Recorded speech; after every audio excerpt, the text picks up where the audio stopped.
받으실 하나님의 말씀은 시편 50편 1절에서 23절까지의 말씀입니다. 시편 50편 1절에서 23절까지의 말씀, 제가 준 성경으로 구약성경 837면에 있습니다. 다 찾으셨으면 대표로 봉독하겠습니다. 전능하시니 야훼 하나님께서 말씀하사 해 돋는 데서부터 지는 데까지 세상을 부르셨도다. 온전히 아름다운 시온에서 하나님의 빛을 비추셨도다. 우리 하나님이 오사 잠잠하지 아니하시니 그 앞에는 삼키는 불이 있고 그 사방에는 광풍이 불리로다. 하나님이 자기의 백성을 판결하시려고 위 하늘과 아래 땅에 선포하여 이르시되 나의 성도들을 내 앞에 모으라. 그들은 제사로 나와 언약한 이들이니라 하시도다. 하늘이 그의 공의를 선포하리니 하나님 그는 심판장이심이로다. 내 백성아 들을지어다. 내가 말하리라. 이스라엘아 내가 내게 증언하리라. 나는 하나님 곧 내 하나님이로다. 나는 내 재물 때문에 너를 책망하지 아니하리니 내 번제가 항상 내 앞에 있음이로다. 내가 내 집에서 숫소나 내 우리에서 숫염소를 가져가지 아니하리니 이는 산림의 짐승들과 무산의 가축이 다 내 것이며 산의 모든 새들도 내가 아는 것이며 들의 짐승도 내 것이미로다. 내가 가령 줄여도 내게 이르지 아니할 것은 세계와 거기에 충만한 것이 내 것이미로다. 내가 숫소의 고기를 먹으며 염소의 피를 마시겠느냐. 감사로 하나님께 제사를 드리며 지존하신 이에게 내 소원을 갚으며 환난 날에 나를 부르라. 내가 너를 건지리니 내가 나를 영화롭게 하리로다. 악인에게는 하나님이 이르시되 내가 어찌하여 내 율례를 전하며 내 언약을 내 입에 두느냐. 내가 교훈을 미워하고 내 말을 내 뒤로 던지며 도둑을 본즉 그와 연합하고 간음하는 자들과 동료가 되며 내 입을 악에게 내어주고 내 혀로 거짓을 꾸미며 앉아서 내 형제를 공박하며 내 어머니의 아들을 비방하는도다. 내가 이 일을 행하여도 내가 잠잠하였더니 내가 나를 나와 같은 줄로 생각하였도다. 그러나 내가 너를 책망하여 내 죄를 내 눈앞에 낱낱이 드러내리라 하시는도다. 하나님을 잊어버린 너희여 이제 이를 생각하라. 그렇지 아니하면 내가 너희를 찢으리니 건질 자가 없으리라. 감사로 제사를 드리는 자가 나를 영화롭게 하나니 그의 행위를 옳게 하는 자에게 내가 하나님의 구원을 보이리라. 아멘. 오늘 시편 50편 말씀에 근거해서 하나님이 원하시는 참된 예배라는 제목으로 하나님 말씀을 나누고 우리 기도하겠습니다.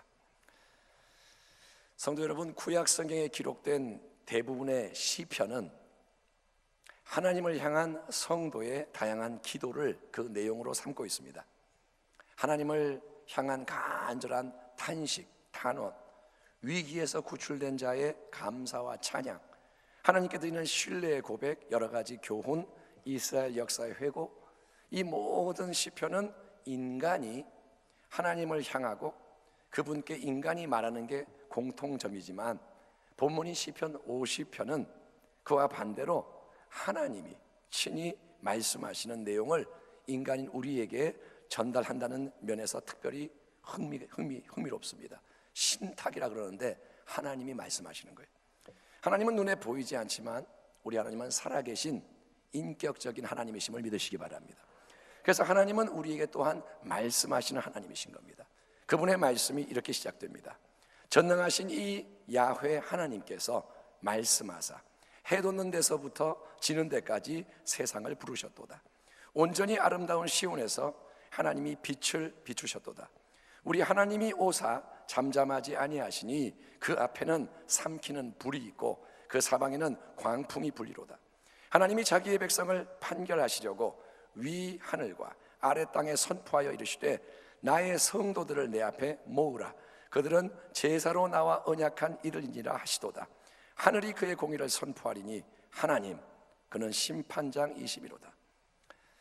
여호와 또는 야훼라는 이름으로 역사 속에서 자기를 나타내시는 하나님은 스스로 계신 자, 그래서 영원하시며 불변하시는 하나님이십니다.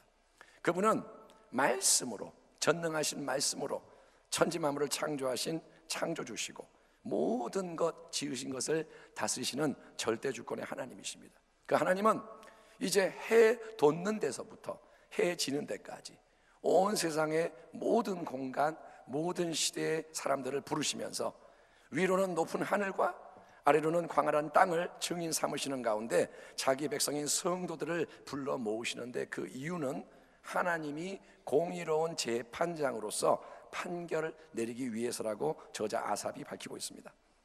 여러분, 평소에 우리는 육신 가운데 거하는 유한한 인생으로서 전능하신 영원하신 하나님의 영광과 위엄에 가득한 그 모습을 볼 수가 없고, 사실 그런 놀라운 대면은 마지막 날 천국 본향에 이를 때야 이루어지는다고 성경이 말합니다.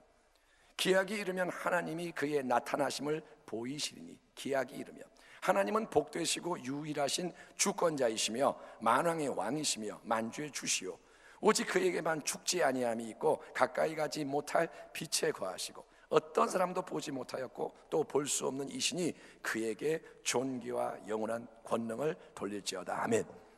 사도 바울이 디모데에게 하는 이 말, 하나님이 누구시냐? 그분만이 영원한 빛 가운데 계시는, 아무도 보지 못했고 볼 수 없는 그분께 영광이 있을지어다라고 말합니다.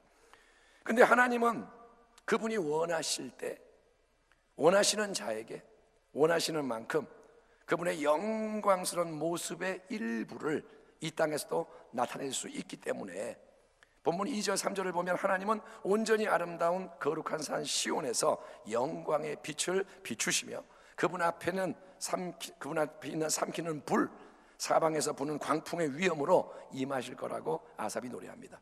이것은 오래전 하나님이 자기 백성 이스라엘과 언약을 맺기 위해서 시내산에 강림하실 때의 다음과 같은 두렵고 떨리는 광경을 연상시키는 대목이죠. 셋째 날 아침에 우레와 번개와 빽빽한 구름이 산 위에 있고 나팔 소리가 매우 크게 들리니 진중에 있는 모든 백성이 다 떨더라.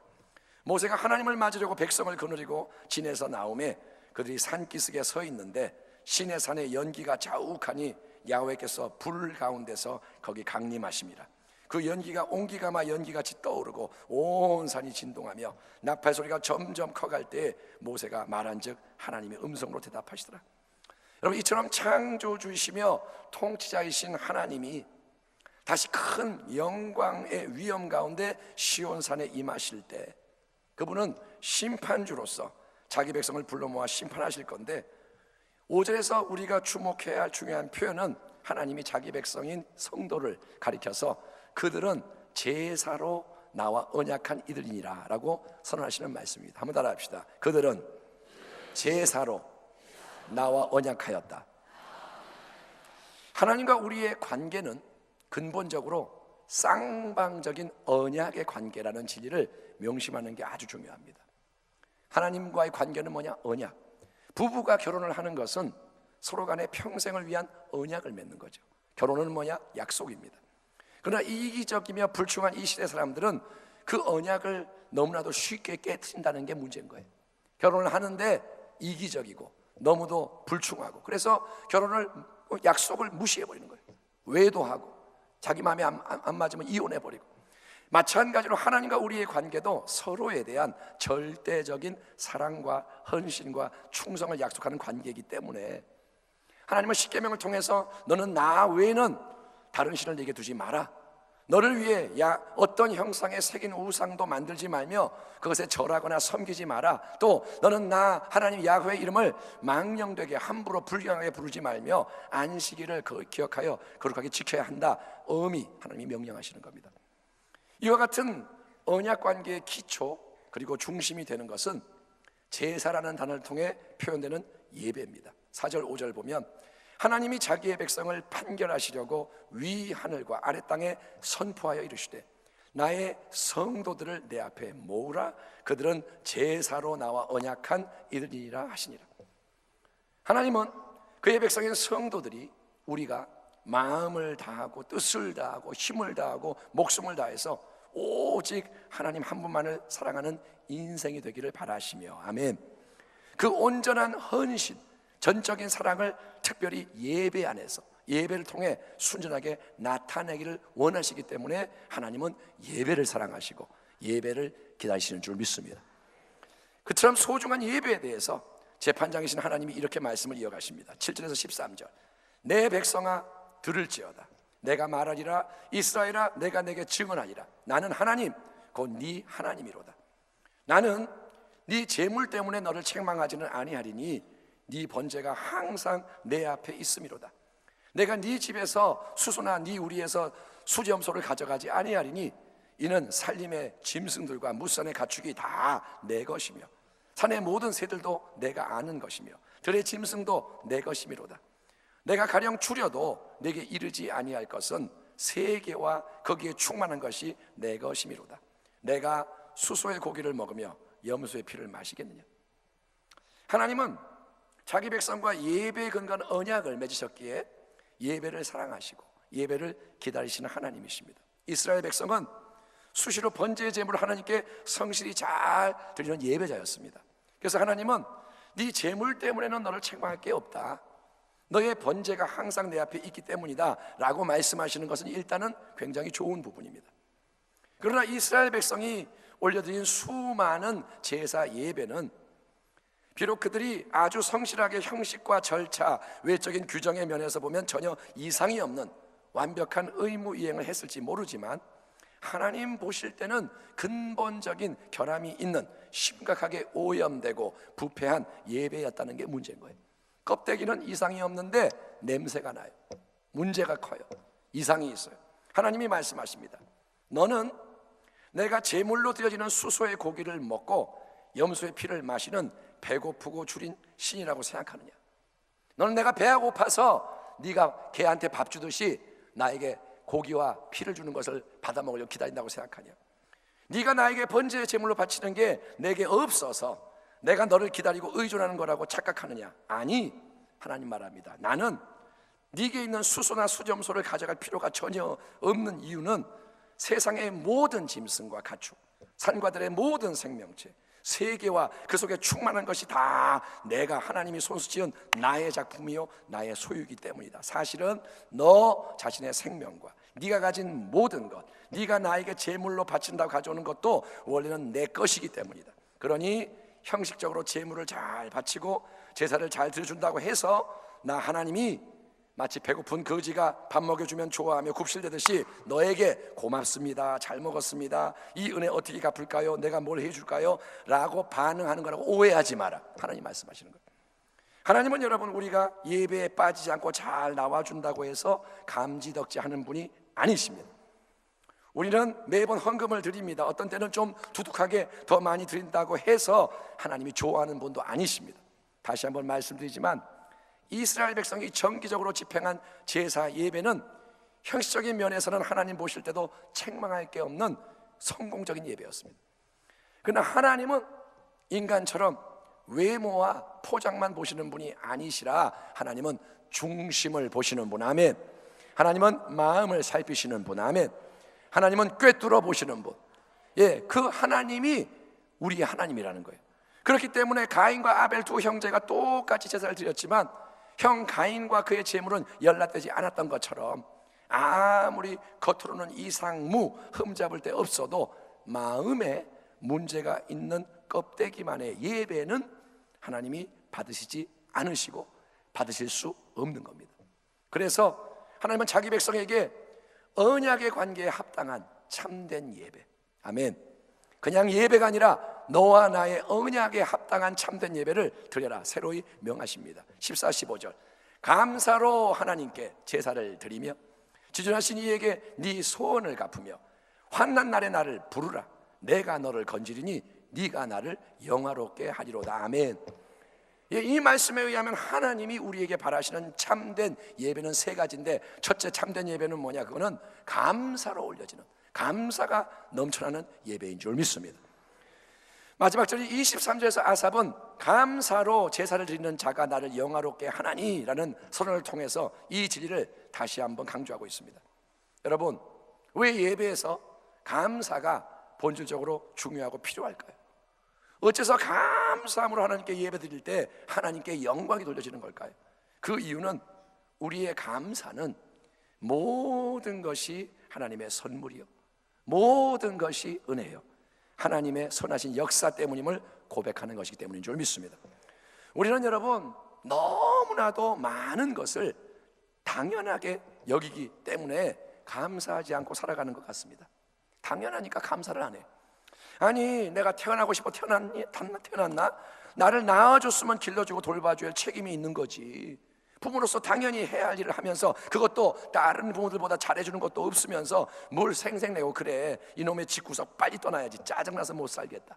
여러분 감사하는 마음이 없는 자녀의 마음에는 이런 생각이 있고, 그래서 모든 관계가 형식적이거나 껍데기로만 아버지 어머니 그러거나 아니면 반항적이기 쉬운 게 이 시대의 문제인 거예요. 우리의 자녀들을 보면 풍족한데 감사할 줄을 몰라. 왜? 당연하다고 생각하니까. 그런데 그것이 하나님 아버지에 대한 우리의 관계도 마찬가지라는 겁니다. 언약의 하나님이 우리에게 간절히 원하시는 것은 그분의 한량없는 사랑, 그분의 한량없는 은혜, 그분의 놀라운 그 모든 역사에 전심으로 화답하는 감사와 찬송이 우리 예배 속에 넘쳐나는 것입니다. 우리가 오늘 이 예배자에 모였는데 하나님은 뭐냐? 감사가 충만한, 감사가 쏟아지는 그런 예배를 하는 기다리시는 거예요. 온 땅이여 야훼께 즐거운 찬송을 부를지어다. 기쁨으로 야훼를 섬기며 노래하면서 그의 앞에 나아갈지어다. 야훼가 우리 하나님이신 줄 너희는 알지어다. 그는 우리를 지으신 이시요 우리는 그의 것이니 그의 백성이요 그의 기르시는 양이로다. 뭐라냐? 감사함으로 그의 문에 들어가며. 아멘. 여러분 이 성전문에 들어올 때 감사함으로 들어오셔야 되는 거예요. 성전문에 들어올 때 감사가 충만해서 아버지 감사합니다 그러고 들어오셔야 되고, 그 다음에 그의 문에 찬송함으로 그의 궁정에 들어가서 그에게 감사하며 그 이름을 송축할지어다. 야훼는 선하시니 그의 인자하심이 영원하고 그의 성실하심이 대대에 이르리로다. 아멘. 하나님 원하시는 예배가 뭔지를 여러분 깨닫기를 축원합니다. 그냥 억지로 앉아있는 예배가 아니라 감사 덩어리인 내가 들어와서 아버지 감사합니다 찬송합니다, 이것이 막 발산되는 그 예배를 하나님 기다리고 계시는 거예요. 다음 주일은 2018년도 올해의 추수감사주일로 드려집니다. 그래서 이제 오는 주일에 이제 과일을 장식할 거고, 광고 시간에 말씀드리겠지만 이번에는 과일을 일괄적으로 이렇게 사서 하는 게 아니라 성도님들이 가정 교구 여러분 마음에 감동이 오는데, 어린아이라면 귤 하나 갖고 와도 되고, 그래서 여러분이 들고 오는 과일을 중심으로 우리가 이제 장식을 하려고 합니다. 그리고 다음 주는 여러분이 특별 예물을 드리겠죠. 그런데 1년에 한 번 추수감사 주일 때만이 아니라 매번 하나님 앞에 나아가는 우리 모두의 예배가 감사가 넘치는 참된 예배가 되었으면 좋겠습니다. 여러분이 2사람이 예배드리건 여러분이 100명이 예배드리건 모든 예배, 하나님 앞에서 예배는 감사 예배 되기를 축원합니다. 왜냐하면 감사로 제사를 드리는 자가 하나님을 영화롭게 하고, 감사할 때 하나님이 새 일을 시작하시기 때문인 줄 믿습니다. 첫 번째, 하나님 어떤 예배를 구하느냐? 감사함으로 예배해라. 나는 너희의 예배가 감사로 넘쳐나기를 원한다. 하나님 말씀하세요. 두 번째로, 하나님이 우리에게서 바라시는 참된 예배는 일상의 삶 속에서도 하나님의 말씀을 지켜 행하는 순종의 예배입니다. 따라합시다. 순종의 예배. 첫 번째는 뭐냐? 감사의 예배. 두 번째는 뭐냐? 순종의 예배. 이에 대해 아삽이 14절에서 지존하신 이에게 하나님께 네 서원을 갚으며, 또 23절에서 그의 행위를 옳게 하는 자에게 내가 하나님의 구원을 보이리라 말씀하고 있습니다. 오늘날 교회와 신도들을 향한 세상의 큰 비판은 너희 예수쟁이들은 말과 행동, 예배와 삶이 일치하지 않아서 보기에 가증스럽다는 거예요. 차라리 멋있는 말이나 하지 말지. 잘난 성경 말씀은 잘도 외우면서 행동은 똑같다. 그런데 이것이 본문에서 하나님이 이스라엘 백성에게 엄중히 지적하시는 근본적인 문제이기도 한 겁니다. 16절 이하에서 하나님이 이렇게 말씀하고 계십니다. 악인에게는 하나님이 이르시되 네가 어찌하여 내 율례를 전하며 내 언약을 네 입에 두느냐? 네가 교훈을 미워하고 내 말을 네 뒤로 던지며 도둑을 본즉 그와 연합하고 간음하는 자들과 동료가 되며 내 입을 악에게 내주고 내 혀로 거짓을 꾸미며 앉아서 내 형제를 공박하며 내 어머니의 아들을 비방하는도다. 네가 이 일을 행하여도 내가 하나님이 잠잠하였더니 네가 나를 너와 같은 줄로 생각하였도다. 그러나 내가 너를 책망하여 네 죄를 네 눈앞에 낱낱이 드러내리라 하시는도다. 하나님을 잊어버린 너희여, 이제 이를 생각하라. 그렇지 아니하면 내가 너희를 찢으리니, 하나님 말합니다. 내가 너희를 찢으리니 건져낼 자 없으리라. 참된 신앙은 하나님의 말씀에서 내가 원하는 거, 편하고 좋고 달콤한 말씀만 골라 먹는 게 아니라, 여러분, 참된 신앙은 모든 말씀을 그대로 믿고 그 말씀에 마음과 삶을 맞추는 것을 아시길 바랍니다. 참된 신앙은 말씀의 신앙인 거예요. 모든 말씀이 하나님의 말씀인 거예요. 아멘. 그래서 어떤 건 내가 좋아하니까 읽고 어떤 거는 싫어하니까 안 읽고, 여러분 레위기 뭐 이런 거 어려워도 읽으셔야 돼요. 왜? 하나님의 말씀이기 때문에. 하나님의 말씀이 우리의 실패, 잘못을 지적하고 하나님의 말씀이 죄와 악을 드러낼 때 우리는 당연히 불편함과 괴로움을 느낄 수밖에 없는데, 이때 가능한 반응이 두 가지입니다. 여러분은 선택할 수가 있습니다. 하나는 뭐냐? 불편한 말씀을 피하고 거부하며 무시해버리는 겁니다. 그것을 성경은 강팍한 마음, 완고한 마음, 돌같이 굳은 마음이라고 칭하며, 그런 인생에는 결국 무서운 진노의 심판이 임할 거라고 경고합니다. 여러분, 잘못을 범하고 죄를 짓는다고 해서 하나님이 즉시 혼내고 때리고 심판하는 게 아닙니다. 그래서 많은 사람들은 비록 입술로는 주여 주여 성경 말씀이 어쩌고 저쩌고 하면서도 속으로는 하나님이 안 계시나? 속으로는 하나님이 보시고 아시고 보응한다는 건 거짓말인가? 이렇게 내 마음대로 세상적으로 살아도 당장 별 문제가 없고 지금까지 문제가 없었고 앞으로도 그럴 것 같으니 좋은 게 좋은 거 아니냐? 도둑과 연합하고 가늠하는 자들의 동료돼서 함께 나쁜 짓 하고 악한 말, 거짓된 말, 비방의 말, 해하는 말 거침없이 하면서 재미있게 저렇게 살자, 그래도 될 것 같지 않냐 생각할지 모르지만, 본문에서 여러분 하나님이 하시는 말씀은 이겁니다. 네가 그렇게 살아도 내가 가만히 잠잠히 있으니까 너는 내가 없다고 생각하냐? 내가 너 같은 유한한 인생인 줄로 착각하며 넌 나 잊어버리고 무시하느냐? 아니, 나는 네가 계속 그렇게 강팍하게 완악하게 굳은 마음으로 살아가면 너를 책망해서 네 죄를 네 눈앞에 낱낱이 드러나게 할 것이고, 때가 되면 네가 돌이키지 않고 끝까지 가면 성난 사자가 달려들어 먹이를 찢어버리듯이 너를 찢을 것이니 내 손에서 건져낼 자가 없을 것이다. 이게 오늘 본문에 나오는 하나님의 말씀입니다. 하나님 말합니다. 내가 우습게 보이냐? 내가 너하고 같다고 생각하냐? 내가 없다고 생각하냐? 진짜로 내가 보고 있는데 네가 돌이키지 않으면 찢어버릴 거다. 다 드러낼 것이다. 하나님 말씀하십니다. 그러므로 우리는 여러분, 하나님과 그분의 말씀이 나를 찌르고 아프게 할 때 억누르고 피하고 무시하면 안 되고, 가능한 한 빨리 아직 기회를 주시고 기다리실 때 우리는 회개해야 할 줄 믿습니다. 여러분, 회개하셔야 돼요. 예, 회개라는 말이 강단에서 나오는 게 축복입니다. 이 시대, 회개가 사라진 시대, 회개를 말하지 않는 시대, 여러분 이 강단에서 회개라는 말이 나오는 것을 기뻐 받으시기 바랍니다. 하나님 말합니다. 너희는 회개할 것을 회개해라. 여기서 회개는 뭐냐?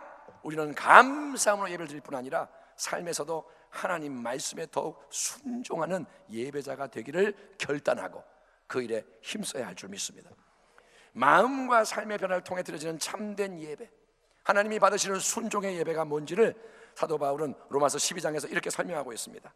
그러므로 형제들아, 내가 하나님의 모든 자비하심으로 너희를 권하노니 너희 몸을, 너희의 삶을 하나님이 기뻐하시는 거룩한 산 제물로 드리라. 이는 너희가 드릴 영적 예배니라. 너희는 이 세대를 본받지 말고 오직 마음을 새롭게 함으로 변화를 받아 하나님의 선하시고 기뻐하시고 온전하신 뜻이 무엇인지 분별하도록 하라. 아멘. 분별한 것을 행하라는 거죠. 우리가 함께 모여드리는 모든 예배에 하나님 은혜에 대한 감사함이 넘치기를 축원합니다. 모여 예배할 때마다 감사합니다. 감사가 끊이지 않아야 돼요. 그리고 그런 예배의 생명력, 감사가 충만한 예배의 능력으로 우리의 삶 또한 하나님 말씀대로 변화되는 일상의 예배가 힘차게 시작되고 진행되기를 소망합니다. 여러분이 이 예배 자리에서 감사하시고 그 생명 갖고 삶에 나가서 이제 순종하는 거예요. 지존하신 하나님께 선한 것을 갚고 서원은 뭐냐? 말씀대로 행하겠노라고 결단한 것을 기꺼이 행하고 우리의 행위를 옳게 하여 열매를 맺을 때 하나님은 뭐라냐? 내가 구원을 베풀어 주겠다 약속하시는 거예요. 그리고 이 말씀은 참된 예배의 세 번째 내용으로 이어지는데, 그거는 뭐냐? 참된 예배는 환난 날에 하나님을 부르며 그분을 영화롭게 하는 신뢰의 예배입니다. 따라합시다. 환난 날에 하나님을 부르자. 그것 또한 예배라는 거예요. 그거는 신뢰의 예배. 15절에서 하나님 말씀하십니다. 환난 날에 나를 부르라. 내가 너를 건지리니. 아멘. 환난 날에 네가 나를 부르라. 내가 너를 건지리니. 네가 나를 영화롭게 하리라. 아멘. 하나님은 우리가 그분의 은혜에 감사할 때 영광을 받으시기 때문에 우리는 감사로 예배를 드려야 할 줄 믿습니다. 또 우리가 그분의 말씀을 지켜 행할 때 영광 받으시기 때문에 우리는 순종의 예배를 드려야 한다고 말씀드렸습니다. 이제 본문을 통해 우리가 강조해야 하는 마지막 진리는 폭풍우 같은 환난의 날, 폭풍우 같은 환난의 날, 우리가 하나님만을 바라보며 그분의 이름을 부르며 간절히 기도하는 가운데 하나님을 그 고난 가운데 새롭게 경험하는 것이 하나님을 영화롭게 만드는 특별한 예배라는 거예요. 아멘. 고난 속에서 하나님을 찾는 게 예배라는 거예요. 인생의 모든 상황은 결국 우리의 믿음을 평가하는 계속되는 시험과 같습니다. 인생은 계속 믿음의 길을 걷는 거예요. 아멘. 예, 햇빛이 찬란한 좋은 날, 평탄한 길을 걸어가면서 하나님께 감사하고 하나님을 찬양하는 것은 쉬운 일입니다. 좋은 일이 있으니까 감사해요. 근데 그것도 안 하죠. 그게 문제. 쉬운 길을 가면서 감사하고 찬양하는 건 쉬워요. 그러나 폭풍이 밀려오고 가파른 암벽을 기어 올라가야 할 때 더욱 하나님 의지하며 하나님께 모든 것 내어 맡기는 것은 믿음이 없거나 약하면 절대로 할 수 없는 일입니다. 특별히 마지막 때인 이때는 강하고 굳센 믿음이 요구되는 위기의 때라고 베드로는 예고하고 있습니다. 사랑하는 자들아, 너희를 연단하려고 오는 불시험을 이상한 일 당하는 것 같이 이상히 여기지 말고 오히려 너희가 그리스도의 고난에 참여하는 것으로 즐거워하라. 이는 그의 영광을 나타내실 때에 너희로 즐거워하고 기뻐하게 하렵니다. 너희가 그리스도의 이름으로 치욕을 당하면 복 있는 자로다. 영광의 영, 곧 하나님의 영이 너희 위에 계심이라. 아멘. 만약 그리스도인으로 고난을 받으면 부끄러워하지 말고 도리어 그 이름으로 하나님께 영광을 돌리라. 그러므로 하나님의 뜻대로 고난을 받는 자들은 또한 선을 행하는 가운데 그 영혼을 미쁘신 신실하신 창조주께 의탁할지어다. 아멘. 우리가 정해진 특별한 시간, 특별한 장소에서 드리는 예배만이 예배의 전부가 아니고 사실은 우리의 삶 전체가 항상 하나님 앞에 서 있는 예배임을 잊지 말기 바랍니다. 따라합니다. 삶이 예배다. 아멘. 일주일에 한 번 주일 예배, 또 수요 예배, 철야 예배, 이건 예배자가 붙어야만 예배가 아니라 여러분은 항상 하나님 앞에 있습니다. 코람데오. 아멘. 항상 하나님 면전 앞, 더욱이 예수님은 우리 안에 계십니다. 우리는 성령의 전입니다.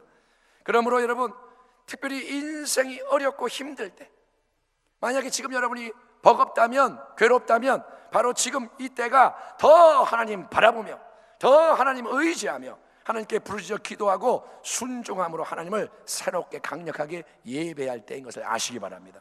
하나님 말씀하십니다. 환난 날에 나를 부르라. 아멘. 나를 부르라. 하나님 부르라는 거예요. 환난이 있다면 하나님 찾으라는 거예요. 내가 너를 건지리니. 아멘. 하나님이 역사에서 나를 구원해 주실 것이니 네가 나를 영화롭게 하리라. 우리가 하나님 부르고 그분이 나를 건져내시면 그분이 영광을 받으시는 거예요. 하나님은 부르짖으라 기도하시는 거예요. 말씀하시는 거예요. 여러분, 하나님을 찾는 자가 되길 바랍니다. 더욱 그러니까 감사함으로 예배하고 순종함으로 예배하고 모든 환난 속에서 신뢰하고 기도함으로 예배함으로써 하나님, 전능하신 하나님, 창조주 하나님, 주권자 하나님, 능치 못함이 없는 하나님, 아멘. 마지막에 우리가 그 영광을 얼굴로 보게 될 그 하나님을 기쁘시게 영화롭게 하시고, 아멘. 그분의 선하신 은혜의 새 역사를 날마다 더 풍성히 온전히 경험하며 승리하는 주의 복된 백성, 참된 예배자가 다 되시기를 우리의 생명과 축복이 되기 위해서 죽으시고 부활하시고 영원히 함께 하시는 우리 주 예수 그리스도의 이름으로 축원합니다. 기도하겠습니다. 하나님 아버지, 감사합니다. 우리의 예배가 너무도 밋밋하죠. 하나님, 우리는 예배를 바꾸고 있습니다. 그러나 아직도 하나님의 언약에 합당한 예배인지를 돌아보면 부끄럽습니다. 주여, 우리에게 새 마음과 새 영을 주셔서 주님을 경배하게 하여 주시고, 오 주님, 환난 속에서도 주를 잊지 않고 부르는 절대 신뢰의 믿음을 허락하여 주옵소서. 삶의 순종으로 예배드리게 하소서. 하나님 영광을 위해 살아갈 수 있도록 예배의 능력을 허락하여 주옵소서. 오늘 우리가 드리는 이 예배를 축복하여 주시고 변화의 문이 열리게 하여 주시며 단추를 새롭게 낄 때 아름다운 새 옷을 입혀 주옵소서. 주여, 영광 홀로 받아 주옵소서. 예수님의 이름으로 기도하옵나이다. 아멘.